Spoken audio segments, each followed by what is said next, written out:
Today I wanted just to spend a couple minutes just kind of going over one topic of the day. Maybe this is a topic of the day, kind of short, that I'm going to try to do from now on.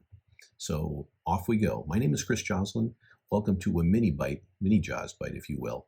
And what we're going to talk today, just kind of a quick daily taste of what's going on out there. And this one revolves around kind of driver retention as a whole. It's something I've talked about in many of the podcasts in the past, and something that hours of service and ELDs play into. Hours of service in particular, there's things on the pickup and delivery side that really affect those things. Personal conveyance, the amount of time spent on dock, off dock, load time, unload time, you have to reset a certain time period. Those things are all very, very vitally important to making sure that you're getting efficiencies out of your driver time and your time on the road, so to speak. So, but one of the things that's also affecting that greatly is in 2019, they started a process to really categorize and collate information and get data around the abuse of drug and alcohol in our world, in the driver world, because there's a huge safety factor involved. Obviously, you don't want to be on the highways. I've been on the highways with trucks that you can see are veterans and doing things all the right way. And I've been on the highway with trucks that you can see something is wrong, either too tired or whatever the case may be. So all these things are very, very important for the safety out there on highways of the general public, as well as the overall business aspect of moving goods and cargo across this wonderful nation of ours. So the Drug and Alcohol Clearinghouse, which you can get these summary reports online, and I've taken a look at several of them through March of this year. You can look in 2019, this kind of started, and there was about 244,000 drivers and organizations registered. That went up to over 1.5 million registered in 2020, and already 340,000 this year. Now that's drivers, employers, CTPAs, which is, consortium of third-party administrators, and then medical review officers, MROs, as well are involved in this. But it all totals to those numbers I just gave you. So over at this point, all those things together have been almost 2.2 million have registered for this. Now, those are pre-employment tests. Those are, spot tests. Those are all kinds of tests for drug, alcohol, all kinds of different things. And they'll actually differentiate between the types of drugs and violations that occur.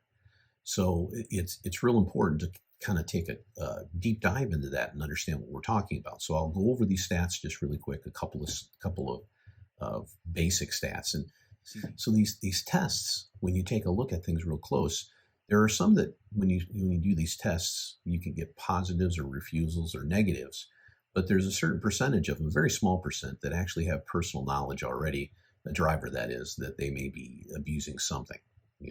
Maybe they know they're going to have a negative test or a positive test, excuse me.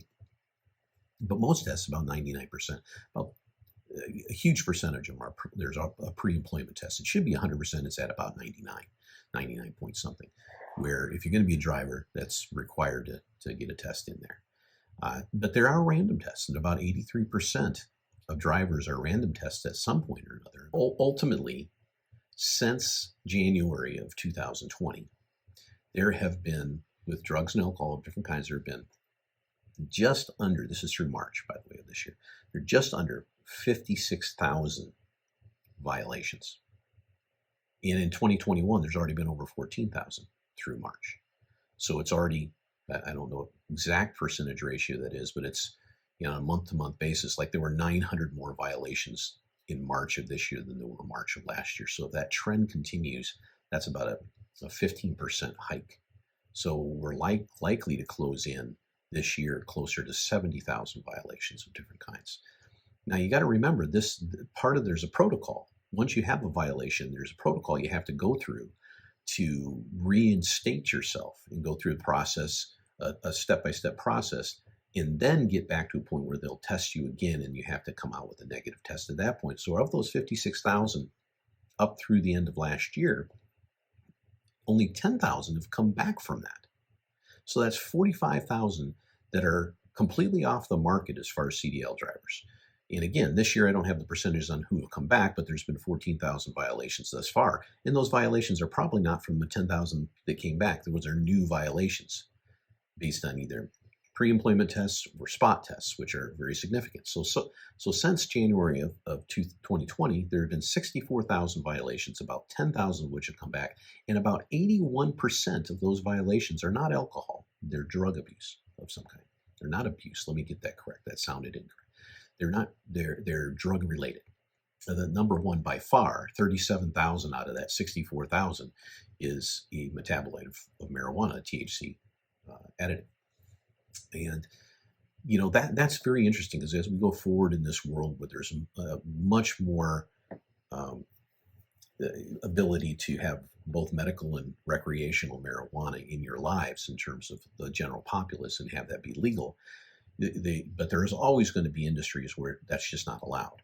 And the question I have when I look into that, and I don't know enough about that industry, but when I look at that, I go, okay, if they can, because they've got products that I know of that you can have without the THC that are pain oriented, etc.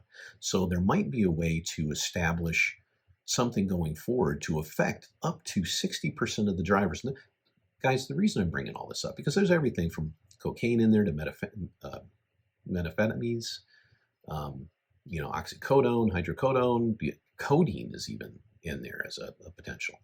But and it breaks it all down very nicely, and you can see what's what. But by far and away, the most applicable substance is marijuana. So when you look at that, how does that apply to my take on this, my short take, if you will, or mini bite, if you will, is that we have to find a way to make a safer and safer environment out there, but we have to balance how we're doing that with the need for drivers. We need a better supply of drivers, a more adequate supply, because what's happening in this industry is that when we have all these pressures from the outside creating these situations that make it an industry that's more difficult to be a driver, then the drivers will go elsewhere. It's always been a high turnover industry, and you can segment that off in terms of types of drivers, short haul versus long haul, LTL drivers, dedicated drivers versus, owner operators, all that kind of, you can segment a lot of this off. But in general, it can be a volatile job description, but it's vitally important. It is the high touch. It is the touch point of every operation, drivers in and drivers out. You have to have that at this point. Nobody's robots in this place, and drivers simply want to drive, as I've said many times before. But looking at this, how do we dress something like this? I don't know, but it's got to be something comprehensive. It's got to be something that we attack in terms of getting a higher thought process around making drivers central to what we're talking about. We can just give that platitude all the time, but the reality is we need to make that happen. Higher pay is part of that scenario. You can see a lot of people going into that right now and basically saying, hey, higher pay gives you the ability to do this, but here's your structured requirements to make sure you don't fail these things. And that might be a way the industry goes, but all this stuff will go down to the bottom line and come out as higher price to the consumer in some way, shape, or form. That's just the way things work. So I don't have an answer for the day, but it's kind of my mini bite for the day to kind of develop this and bring out to everybody what the scenario is. I certainly do not advocate for anybody being out on the road with any kind of substance in their system at all. That's a setup for some of those nuclear, just legal decisions that are made because accidents happen and people die out on the road. So you don't want any of that happening from just a sheer human standpoint. So, a focus on this needs to be had. The data is there. It's accumulating fast. It's something that's going to be a requirement for industry leaders to take a look at. It's going to be something that is going to have more and more focus as we go along, and it's part of the way we are going to live.